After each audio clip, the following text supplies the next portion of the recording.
Mes amis Facebook, mes amis dans le monde, mes amis d'enfance, mes anciens voisins, mes anciens collègues, je prévoyais depuis longtemps de vous faire des petites vidéos pour vous lire et lire avec vous quelques extraits de l'un des deux romans que je viens de produire, qui s'appelle Posologie de la Marocologie. Ce livre parle de nous dans la langue française. Il va être traduit dans plusieurs langues pour que ceux qui ne connaissent pas du tout le Maroc commencent à apprendre comment nous fonctionnons vraiment entre nous, ou plutôt comment nous fonctionnions avant l'exode des Juifs et des musulmans. Mais écrire ces souvenirs est hyper important pour les générations à venir, est hyper important pour quelqu'un qui ne connaît pas du tout le Maroc. J'ai été fouillé très loin dans ma mémoire pour vous reporter tout ça. Donc je vais faire pas mal de petites vidéos où je vais lire pour vous et aider ceux qui ne l'ont pas encore acheté à le découvrir avec moi.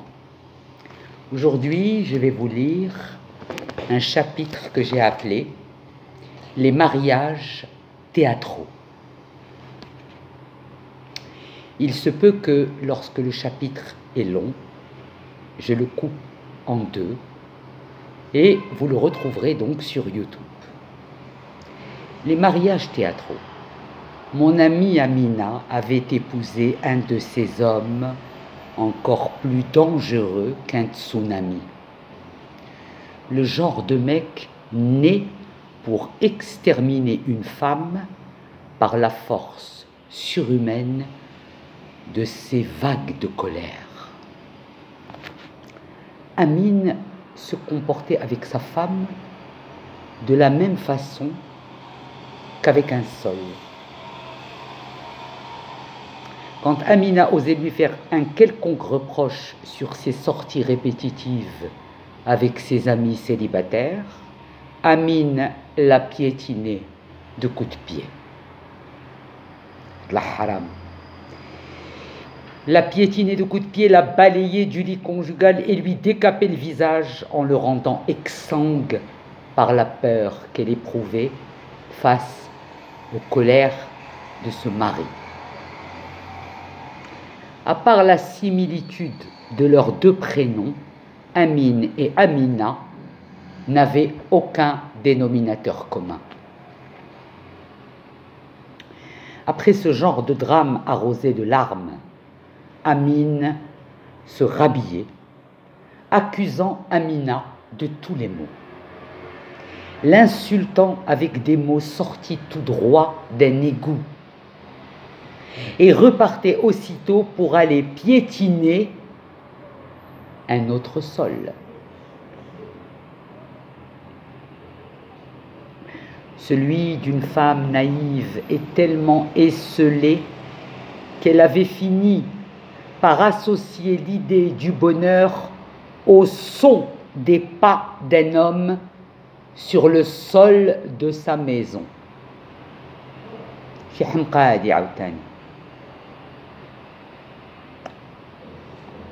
N'importe lequel, pourvu qu'il vienne sonner.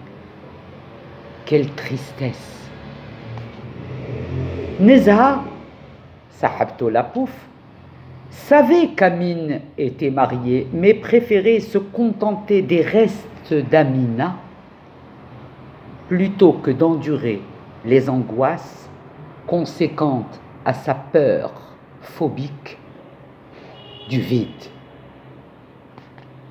Certaines femmes meurtries par la solitude ouvrent souvent leurs portes à des cochons ou des veaux habillés en bosse, chaussés en Weston, made in China. Les hommes et les vêtements. Made in China. Celles qui avaient envisagé le mariage comme un nouveau souffle dans leur vie ignoraient sûrement la différence entre vent et cyclone, entre éclair et éclipse. Seules les femmes qui ont vécu beaucoup d'échecs sentimentaux savent à quel point les hommes peuvent être menteurs dans leur phase de séduction. Ils sont doués pour ne pas souffler le moindre mot sur leur tragique vérité, mais surtout sur leurs défauts capitaux. Voilà une première capsule, mes amis.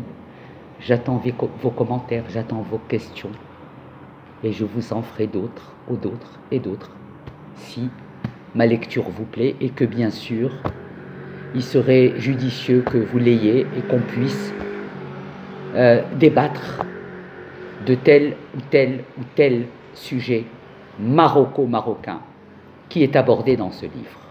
Je vous embrasse. À très plus.